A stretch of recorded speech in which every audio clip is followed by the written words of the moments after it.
أعمال تحرم جسدك على النار.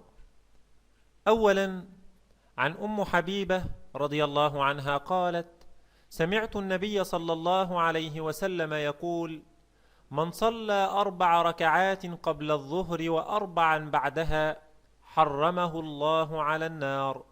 رواه الخمسة وصححه الترمذي.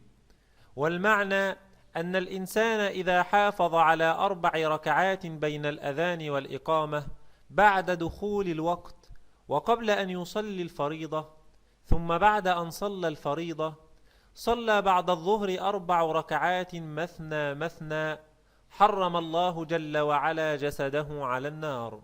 ثانيا، عن عبد الله بن مسعود رضي الله عنه أن النبي صلى الله عليه وسلم قال: من كان هينا لينا سهلا قريبا حرمه الله على النار. ثالثا، قال رسول الله صلى الله عليه وسلم: لا يدخل النار عبدا بكى من خشية الله. صدق رسول الله صلى الله عليه وسلم. رابعا، قال النبي صلى الله عليه وسلم: اتق النار ولو بشق تمرة.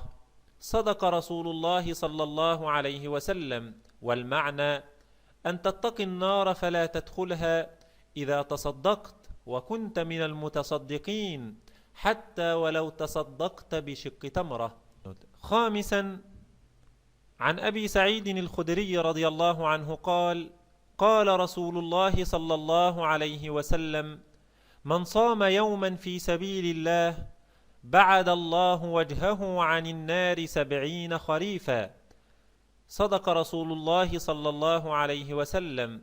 والمعنى أنه من يصوم يوما في سبيل الله من غير الفريضة الله تعالى يبعده عن النار 70 سنة.